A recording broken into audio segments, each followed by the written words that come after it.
Olá, seja muito bem-vindo, seja muito bem-vinda. Este é o podcast Grandes Conversas do Pequeno Cotolengo e hoje o tema é abandono de idosos no contexto hospitalar.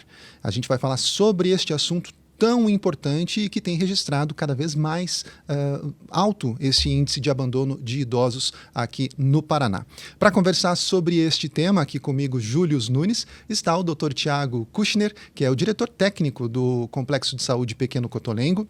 Está também a assistente social, supervisora do Serviço Social, Ana Paula Gonçalves, e Maílson Lima, psicólogo, supervisor de psicologia, todos aqui do Complexo. E nós estamos gravando agora nos estúdios da Toca, a nossa nova parceira na produção destes conteúdos, para quem a gente já agradece aqui carinhosamente.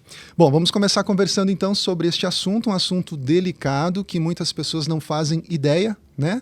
Doutor Tiago, é uma realidade triste essa do abandono do idoso. É uma realidade triste e comum, né? A gente, até pela nossa missão e pela atuação que a gente tem no dia a dia, a gente se foca muito nisso e acaba tendo muito contato com isso, né? Então, tanto daquele idoso que é abandonado antes de vir para ficar conosco, né? Nas nossas unidades de transição ou nas unidades de acolhimento, como também daquelas situações em que ocorre o abandono ainda estando conosco, né? Então, a gente tem uma unidade de transição que começou agora a funcionar em dezembro, e essa unidade, a princípio, deveria atender apenas pacientes com familiares. Essa é a rotina, mas a gente tem visto muita dificuldade com algumas famílias em particular, não com todas, graças a Deus, mas com algumas famílias em particular, nesse retorno familiar. E as pessoas entenderem a importância, né, e a responsabilidade que cada um tem no cuidado desses seus entes queridos, né, mesmo na terceira idade. E a gente sabe da realidade do Complexo de Saúde Pequeno Cotolengo, né? Então lá nós temos uma unidade hospitalar que atende pessoas idosas, pessoas que estavam, né, asiladas em hospitais, Sim. então estavam abandonadas em hospitais, né?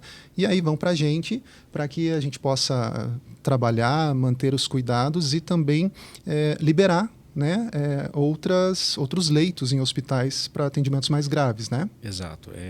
Essa unidade, né, a UC6 Santa Terezinha, foi a nossa primeira unidade de transição. Ela é focada no atendimento desses pacientes. Então, quem está indo para nós lá, de maneira geral, ou não tem referência familiar, ou realmente já foi abandonado no próprio hospital. Um termo tão ruim, né, abandono, mas é a verdade. E essa é uma unidade que começou 5 anos atrás. Inicialmente, quando veio a demanda da Secretaria Municipal de Saúde, existia uma fila na rede de 56 pacientes nessa situação.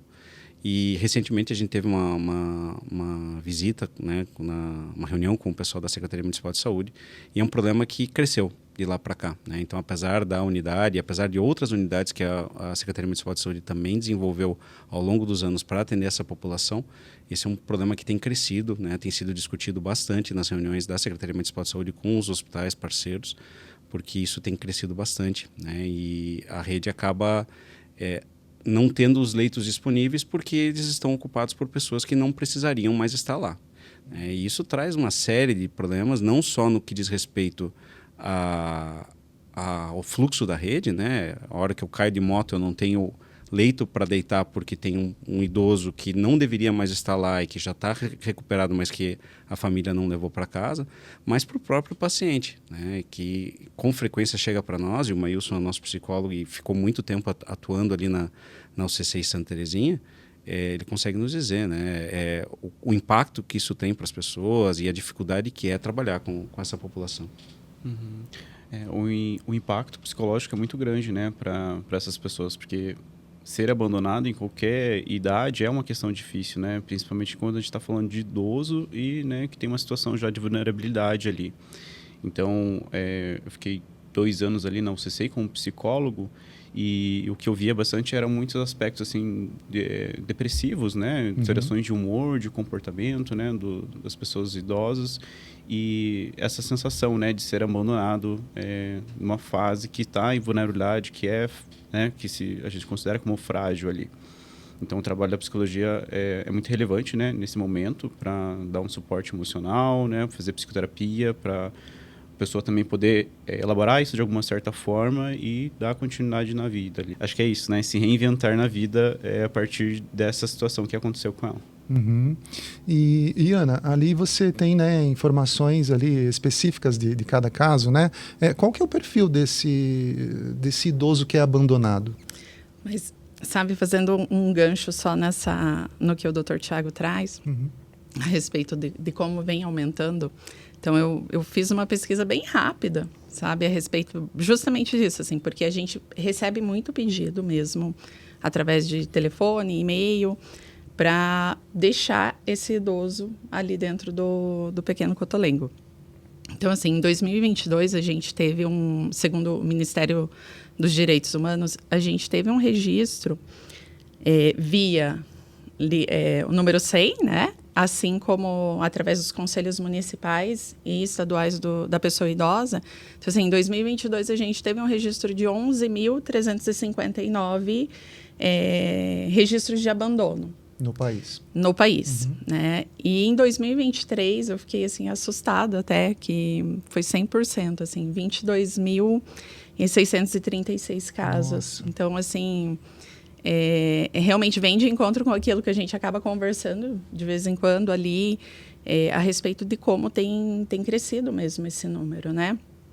E, assim, a gente observa muito que não se trata somente do abandono material, né? Se trata muito desse abandono afetivo, se trata muito o abandono a partir do momento que aquele idoso ele não consegue mais levar a sua vida, vamos dizer assim, com uma certa autonomia e independência, a impressão que nos passa assim, você não serve mais, né? Então, já que está num leito, vamos deixar ali mesmo, né?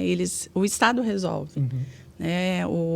Aquele hospital vai dar um jeito de resolver, já que eu não consegui levar ele para uma instituição de longa permanência ou então ter ali aquele consenso familiar de ter esse cuidado, acaba ficando por ali.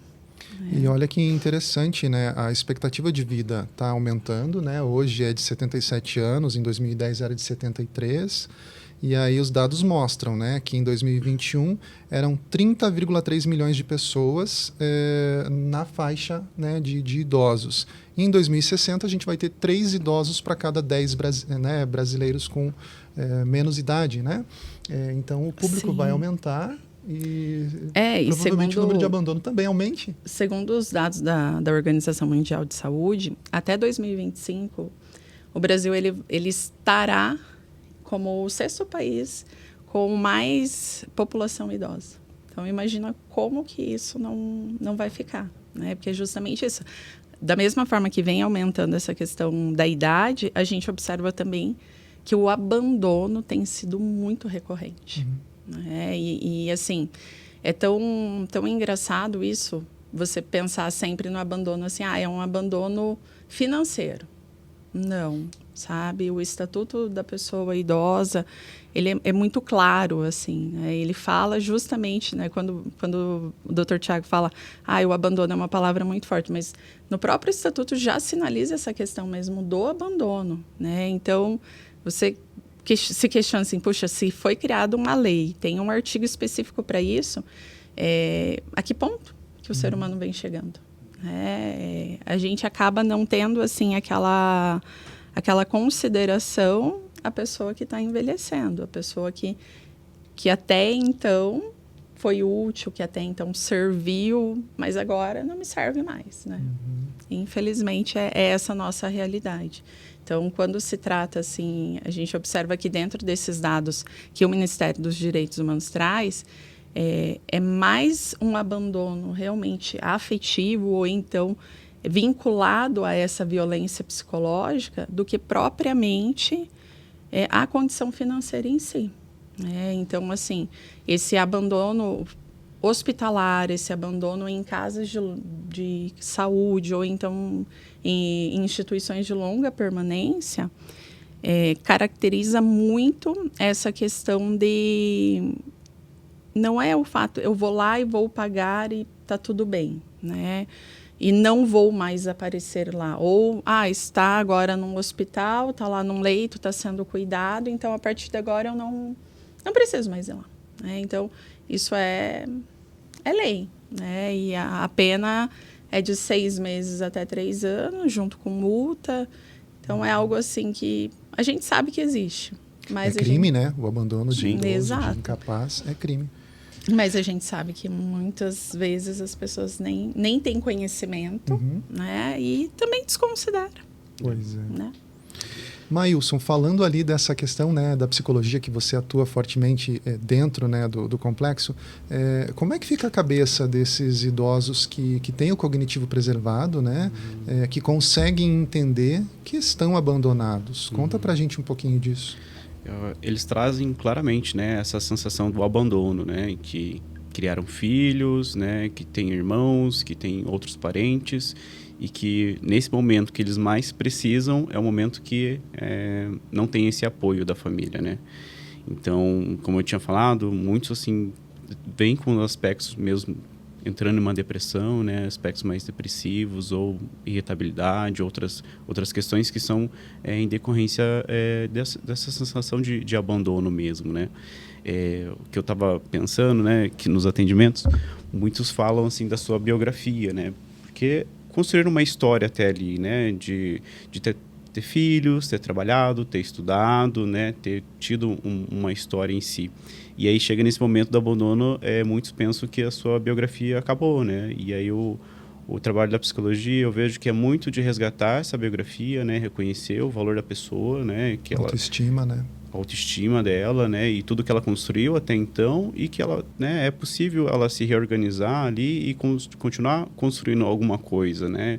Então eu vejo que a equipe tem um grande valor nisso, né, de trazer essa pessoa, né, como alguém que tem direitos, né, tem dignidade, tem uma voz ativa para poder falar de si e para reivindicar também seus direitos, né, como a gente estava falando do Estatuto do Idoso e outras leis de proteção do idoso, né? Então, o trabalho da psicologia, além de psicoterapia com essas pessoas idosas abandonadas, né, para trabalhar esses aspectos psicológicos, acho que o trabalho em conjunto com a equipe é muito importante, né, principalmente com o serviço social, para estar ali em conjunto com a lei de proteção desses idosos. O que a gente vê muito também, né, mas que eu percebo é que as pessoas tentam justificar o abandono, né?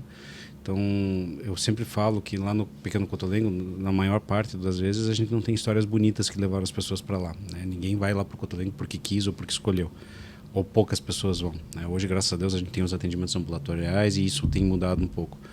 Mas, para essas unidades em particular, né, em especial a CCI Santa Terezinha, a pessoa sofreu para chegar lá, né? E tem uma história por trás e tem muitas vezes brigas familiares, né?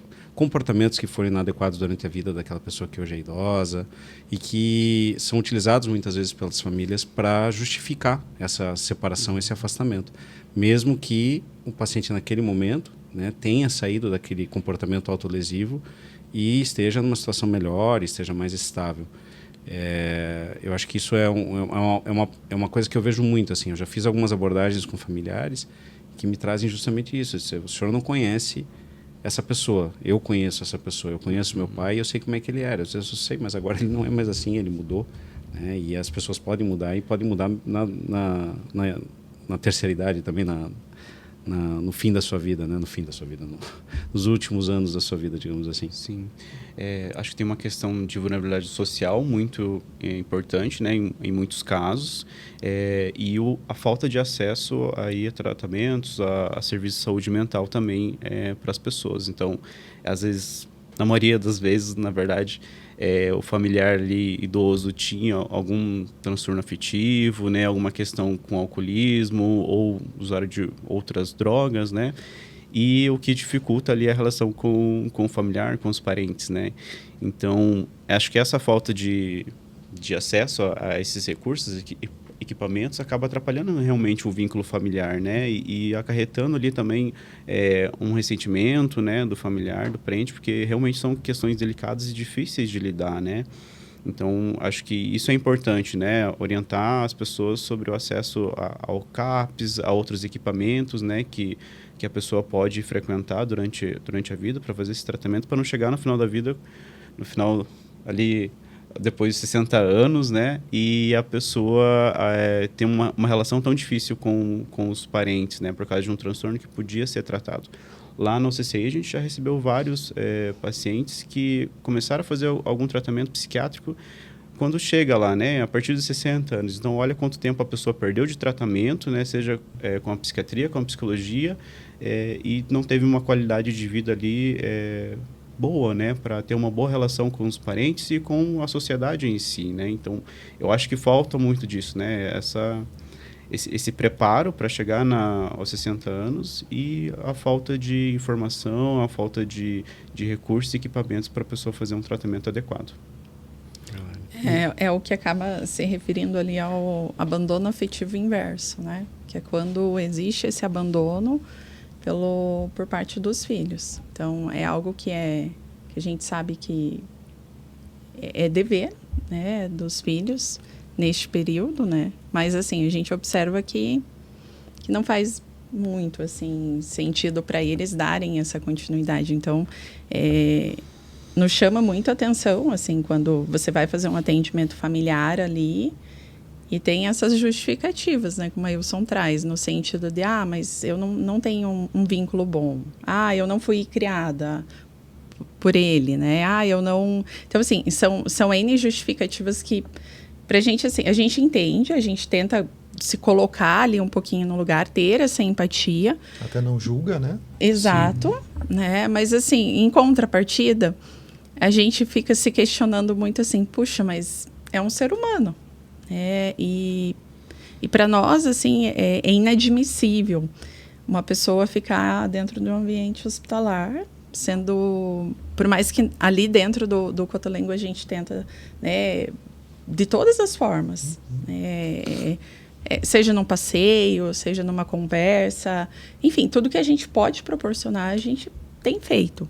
Mas, em contrapartida, nada supera o fato de você estar num local onde você se sinta seguro, onde você se sinta amado, onde você se sinta, de certa forma, acolhido mesmo, né? E a gente tem observado que, infelizmente, isso não vem ocorrendo. A gente lida muito com a população, né, dos idosos, e não só idosos, né? Quando a gente fala de abandono de idoso, a gente tem uma outra população que fica ainda mais escondida, né? Porque eu, no caso do idoso, eu tenho a promotoria do idoso, né? Eu tenho o Estatuto de Defesa do Idoso, e eu tenho os adultos, e até adultos jovens, às vezes também numa situação similar, né? Às vezes sem uma referência familiar ou numa situação de moradia de rua, né? Que não, às vezes, muitos anos sem contato com a família. Mas a gente normalmente pega essas pessoas depois de doenças graves, de quadros de saúde mais intensos que geraram o internamento num primeiro momento. E a gente percebe, pelo menos eu percebo, Ana, queria um pouquinho da tua opinião, Maílson também, a respeito da impressão que as pessoas têm a respeito do que vai ser cuidar dessas pessoas, né? Então, o que eu percebo muito, assim, o hospital terciário, hospital grande, hospital que atende trauma, ele não é um ambiente bom para reabilitação, ele não é um ambiente bom para a educação daquele familiar a respeito da alta. E com frequência as pessoas se assustam, né? Então, tem aquele primeiro contato, já não tinha uma relação boa, ou mesmo tinha uma relação boa com o meu familiar, mas agora de uma hora para outra ele está com nível de dependência alto, ele está precisando de alguém para trocar fralda, ele está precisando de alguém para trocar um curativo, eu me assusto com aquilo e também me afasto por conta disso. E eu acho que falta um pouquinho de conhecimento das pessoas a respeito das estruturas que existem dentro do município de Curitiba em particular, né, que podem apoiar nesse momento de transição, né, e que às vezes não é um bicho tão grande assim, né, às vezes não é um monstro tão grande, são pequenas alterações do dia a dia que podem ser possíveis e permitem que a gente mantenha um cuidado dessa pessoa mesmo com ela numa situação de doença mais avançada. Sim, a gente tem uma rede socioassistencial que é maravilhosa aqui dentro de Curitiba, né? Então, é uma das melhores do país, né? Exatamente. Inclusive referência para muitos outros países, né? Exatamente. Então, sabe que logo que a gente iniciou ali na unidade hospitalar, o primeiro abandono, assim, uma possibilidade da família trazer, não temos condições de levar para casa. E nós, enquanto equipe ali do serviço social, a gente ficou assim, puxa, mas e agora? Né? Para onde que a gente vai recorrer? Porque até então não é uma pessoa idosa, né, que, como o doutor sinaliza, eu tenho uma promotoria para isso. Né? Não é uma pessoa, de certa forma, com uma deficiência, né? E aí, para quem que eu vou recorrer? Né? Então, assim, a gente precisou estudar ali bastante e conseguimos aí, né, a Promotoria dos Direitos Humanos. Mas a gente observa, assim, que existe essa rede presente. E muitas vezes é a falta de informação. Né? Muitas vezes o que falta é a pessoa buscar mesmo. Opa, se está dessa forma, como que eu posso ajudar? O que eu posso fazer? Então, é um banheiro que até então dentro da minha casa fica do lado de fora. Como que eu posso fazer agora para modificar essa realidade? Porque a pessoa que é cadeirante, ela não vai conseguir sair ali, enfim. Então, assim, é algo que dentro ali do serviço social, junto com toda a equipe, a gente procura sempre. Então, é essa a tua realidade? Tem algumas situações que a gente até procurei fazer uma visita familiar para entender aquele contexto, para entender aquela realidade, para a gente conseguir discutir isso em equipe, para a gente oferecer algumas alternativas, né? E mediar esses encaminhamentos, mediar esse contato com a rede, mediar esses contatos não só com a rede de saúde, mas também a parte de assistência social para poder dar esse suporte para essa família.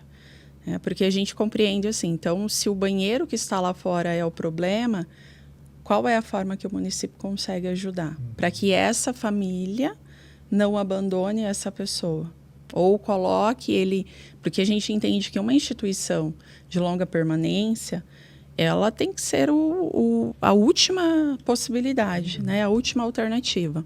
Mas a gente observa que tem se tornado a primeira. Então, qual é a forma que a gente consegue hoje auxiliar nesse sentido e buscar mesmo, cobrar essa família? Muitas vezes a gente pega na mão mesmo, né? De levar, vamos lá então, já que você não conseguiu essa informação, não tem tempo, ou então não disponibiliza ali de recurso, vamos lá. A gente vai conseguir para a gente poder realmente fazer esse leito, né, rodar e, ao mesmo tempo, a gente conseguir também fazer com que essa família permaneça com essa pessoa, com esse ente ali dentro, né? E entra o atendimento para a família também? Atendimento psicológico? Sim, isso que eu ia falar, né? Eu acho que esse primeiro momento realmente é um susto, né? De você parar um pouco a sua vida e ter que cuidar de uma pessoa que tem muitas dependências ali, né? Tanto cuidados físicos, psicológicos, sociais, né? Eu acho que isso é bastante coisa para alguém que não tem um preparo para isso. E eu vejo muito que o trabalho da equipe é sentar com o familiar, né, e organizar junto com ele, né, porque eles não têm esse recurso, né, as pessoas nunca cuidaram. A gente que é profissional está habituado com isso, né, é o nosso dia a dia, mas pense em alguém que é a primeira vez que vai cuidar de uma pessoa, né, ela precisa ser instruída e ensinada a cuidar dessa pessoa. Então, como a Ana está falando, acho que quando a gente senta com o familiar é de começar do zero, né? O que a gente pode começar? É um benefício? É um banheiro, como a Ana falou? É uma outra, é fralda? É um ensino de um cuidado? É como trocar a fralda de uma pessoa idosa, né? Que é muito diferente de trocar a fralda de uma criança, por exemplo, né? Então, é um trabalho muito gradual, de formiguinha e com tempo. Acho que tem que ter muita sensibilidade também, né? Para tocar nisso, a gente tem que respeitar esse tempo do familiar, né?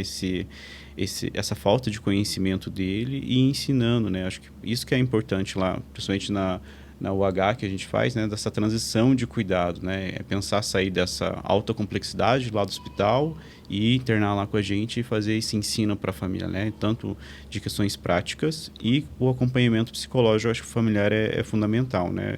Desde quando interna até o dia que recebe alta e depois que a gente pode ali continuar dando algum suporte, né? Eu não acho que seja um atendimento psicológico em si, né, pro familiar, mas é um suporte muito bem elaborado ali, porque o foco realmente ali no no internamento é o paciente, né? Mas a psicologia dá um grande suporte, né? Dessa psicoeducação mesmo, né? Do cuidado, de questões práticas e questões também que vão aparecer ali da saúde mental, né? De questões psicológicas, do cuidado com essa pessoa, de entender que essa pessoa também vai passar por processos de elaborações ali, porque teve algumas perdas. E o vínculo também, a relação deles precisa ser trabalhada de alguma certa forma, de uma forma diferente agora, né? Visto que ela precisa de tantos cuidados e essa reorganização familiar, né? De estrutura, de cuidado. Né? E uma outra coisa que acho que as pessoas não sabem, né? Hoje o maior hospital de Curitiba, não é um hospital, mas o maior número de leitos disponíveis na cidade é do Serviço de Atenção Domiciliar.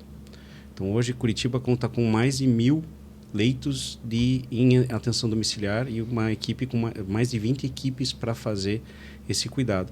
Né? Então, às vezes a pessoa diz, mas eu vou levar para casa e vou ficar cuidando sozinho. Não, né? Existe estrutura montada para isso. Né? Então, eu posso sair do hospital e continuar sendo acompanhado em casa por uma equipe que consegue fazer muita coisa. Então, eu tenho equipes especializadas em pneumologia, em paciente usando oxigênio, em paciente que precisa de cadeira de roda, em paciente que tem lesão de pressão, que precisa fazer curativo, inclusive em paciente que precisa de ventilação mecânica. Isso existe, né, na cidade e as pessoas às vezes não conhecem tanto. É um recurso que está crescendo, né, porque a outra coisa que é importante a gente frisar é que, assim, voltando no início, né, não é uma mera questão de, eu estou deixando meu familiar no hospital, então ele está bem cuidado. Primeiro que ele não está, né, porque ele está num ambiente que não é adequado para uma pessoa viver. É um ambiente para tratar uma doença. A hora que terminou a doença, não é mais onde que eu tenho que estar. Eu estou ocupando aquele leito com outras pessoas e o dinheiro acaba. Uma hora, o orçamento não é eterno, né? Então, a hora que eu disponibilizo esse leito e eu consigo fazer essa transição, é muito mais fácil para a Secretaria de Saúde investir nessas equipes de atenção domiciliar, com o apoio da família e manter essa pessoa num ambiente mais agradável para ela, numa situação mais agradável para ela, num ambiente de menor risco também, e mantendo essa família com o apoio, né? Com o apoio de uma equipe técnica muito experiente. A gente tem, inclusive, um dos nossos médicos parte dessa equipe, é o Dr. Gabriel, né? E a gente tem uma interação grande com essa equipe porque a gente entende a importância disso também para diminuir essa ansiedade dos familiares em receber uma pessoa com dependência aumentada em casa. Então, é importante a gente frisar isso, essa disponibilidade desse serviço também na rede de saúde de Curitiba. Uhum. Bom, vamos falar um pouquinho então do Complexo de Saúde Pequeno Cotolengo, né? Nós somos uma organização que sobrevive de doações, que ano passado realizou 325 mil atendimentos multidisciplinares. A meta para esse ano é ultrapassar 400 mil atendimentos e para isso é preciso da sua ajuda, de doações, sejam elas de dinheiro, de produtos, de higiene, de alimentos, né? Porque existe uma equipe grande para dar conta das pessoas com múltiplas deficiências que vivem lá, das pessoas, né, que foram tiradas de hospitais e que também estão acolhidas lá, esses idosos que nós estamos falando hoje aqui no programa, e também pessoas que estão em processo de reabilitação de sequelas, sejam de acidentes, cirurgias, algum tipo de doença, e agora, mais recentemente, crianças e adolescentes no espectro autista que estão recebendo de forma gratuita, todo o atendimento lá é gratuito, né, estão recebendo tratamentos, terapias para o autismo. Então você pode ajudar. Está aparecendo aqui na tela para quem está assistindo o nosso QR Code. Se você está ouvindo aí num compartilhador de áudio, a gente tem várias chaves Pix, né? E é só entrar lá no nosso site pequenocotolengo.org.br para saber como doar. Bom, esse é um assunto que dá bastante discussão, né? Dá para falar muito. Sim. Mas acho que a gente tem que com uma missão final, né? Uma visão final. A gente está falando nisso porque a nossa missão é cuidar de pessoas. Né? E a gente nunca vai abandonar ninguém. Então, eu tenho pacientes morando conosco nessa situação de internamento hospitalar há mais de 4 anos. E a gente vai cuidar deles pelo tempo que for. Só que, ao mesmo tempo, a gente tem o nosso limite, né? A gente tem o nosso espaço limitado e a gente sabe que a gente poderia estar treinando muito mais pessoas. É nosso papel educar, né? Exato. Então, a gente precisa de apoio, né? Porque, sim, tem situações que realmente são limítrofes e que a gente não vai ter alternativa. Mas tem tantas em que a gente pode evitar isso, né? E evitando isso, eu tenho a possibilidade de continuar cuidando de mais pessoas e atingindo mais vidas, que é o nosso objetivo em última instância, a nossa missão. Ok. Maílson. Eu acho que é importante esse preparo também, né, da sociedade, de perceber que nós estamos envelhecendo, né, e ter esse cuidado da saúde mental, tanto daquele que cuida, quanto das pessoas idosas, né. Então, acho que isso é uma grande reflexão, assim, né, que a gente precisa ter um planejamento daqui para frente, né, para nossa saúde mental e principalmente se preparando para quando a gente ficar idoso, né. Como que vai ser essa fase? Acho que todo mundo tem que pensar sobre isso, né, porque todos nós vamos envelhecer, estamos envelhecendo, Sim. né. Graças a Deus. Ana? Lembrando, né, é bem importante deixar esse recadinho, vamos dizer assim, que o abandono é crime, né, e acima de tudo a gente precisa compreender essa necessidade afetiva mesmo que as pessoas têm. Então, vamos pensar sempre assim que o amanhã chega e pode ser comigo. Verdade. Ok, gente, obrigado pela participação. Obrigada. Obrigado você pela audiência e na próxima edição do podcast, mais um assunto, mais uma grande conversa sobre algum tema de cuidado de pessoas. Até lá.